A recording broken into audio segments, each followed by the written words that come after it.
বর্তমান সময়ে বইয়ের প্রতি পাঠকের আকর্ষণ কমছে সাহিত্যের প্রতি অনুরাগও। এমন অভিযোগ কান পাতলেই শোনা যায়। তবুও তারই মধ্যে 4 দশক কাটিয়ে দিল কবিতাপত্র আনন্দম।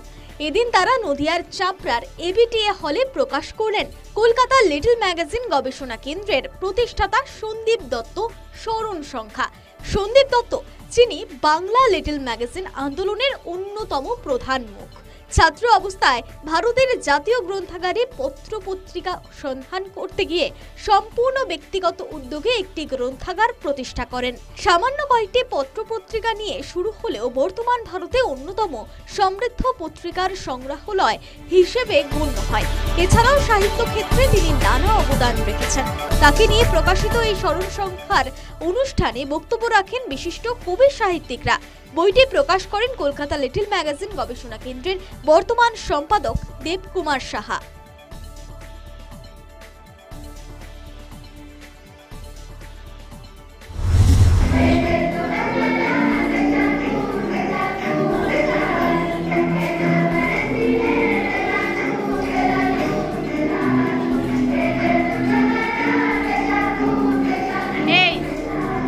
গতানুগতিক পড়াশোনার পাশাপাশি বিদ্যালয়গুলিতে নানা সামাজিক সচেতনতারও ব্যবস্থা করা হয়। আর মোবাইল রিপোর্টারের সৌজন্যে বিদ্যালয়ের সেই সব নিজস্ব শিক্ষার খবরগুলিও আমরা জানতে পারছি। এই দৃশ্যটি হুগলির হরিপালের বাসুদেবপুর উচ্চ মাধ্যমিক বিদ্যা মন্দিরের। বিভিন্ন জন্তু জানোয়ার আছড়ে বা কামড়ে দিলে জলাতঙ্ক রোগ হতে পারে। এই বিষয়ে পড়ুয়াদের নিয়ে এদিন এক সচেতনতা শিবিরের আয়োজন করা হয়েছিল। বিদ্যালয়ের 5ম থেকে দ্বাদশ শ্রেণীর ছাত্রছাত্রীরা এই শিবিরে অংশগ্রহণ করে, যেখানে নাটকের মাধ্যমে কি করণীয় তা তুলে ধরা হয়। এই পাঠ পেয়ে পড়ুয়ারা খুবই খুশি হয় এবং শপথ নেন কুকুর বিড়াল কামড়ালে তার ভয়ে গোপন করবে না, বরং অন্য মানুষকেও প্রয়োজনে সতর্ক করবে তারা।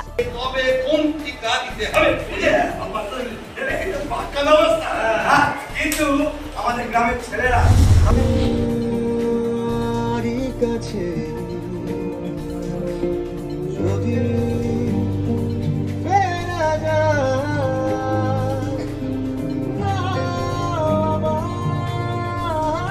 এই গল্পটি আমাদের এই সহনাগরিক ট্রান্সজেন্ডারদের নিয়ে। ছোটবেলা থেকেই বাড়ি থেকে বিতাড়িত, কার্যত ভিক্ষাবৃত্তি করে দিন কাটানো কয়েকজন নিয়েই এই গল্প।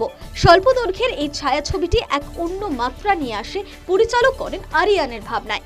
একটি মানুষের একাকিত্ব মিলেমিশে এক হয়ে যায় প্রান্তিক মানুষগুলোর দৈনন্দিন দিন যাপনের সঙ্গে। এই নিয়ে স্বল্প দৈর্ঘ্যের ছবি লাল হেলমেট বাবুর প্রিভিউ শো ছিল এদিন। নন্দন 3-এ এই অনুষ্ঠানে উপস্থিত ছিলেন সমাজের বিশিষ্ট মানুষজন। এই শোটি দেখতে ভিড় করেন দর্শক।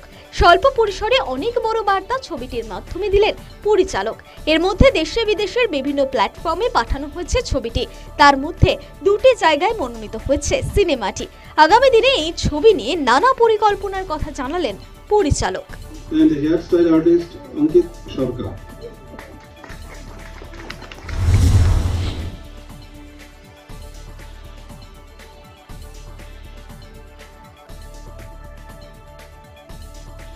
মার্শাল আর্ট এখন আর শুধুমাত্র আত্মরক্ষার কৌশল নয়, দেশে বিদেশে নানা ক্ষেত্রে খেলা হিসেবেও খুবই জনপ্রিয় হয়েছে। গত 3 দিন ধরে কলকাতার নেতাজি ইন্ডোর স্টেডিয়ামে অনুষ্ঠিত হয় ইন্ডিয়ান চ্যালেঞ্জার্স কাপ।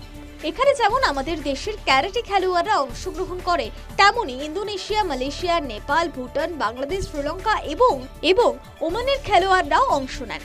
আমাদের দেশ থেকে অংশ নেওয়া প্রতিযোগীর মধ্যে 13 জনই টাকি ও হিঙ্গলগঞ্জ থেকে অংশ নেন।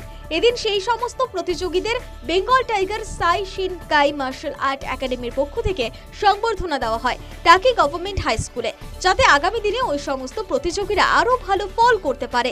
এদের সোনা ও রূপোর পদক জিতে নিয়েছেন 11 জন অংশগ্রহণকারী। সমগ্র অনুষ্ঠানটি আয়োজন করেন মার্শাল আর্ট একাডেমির সেক্রেটারি সেনসি শুভ সাত্রা।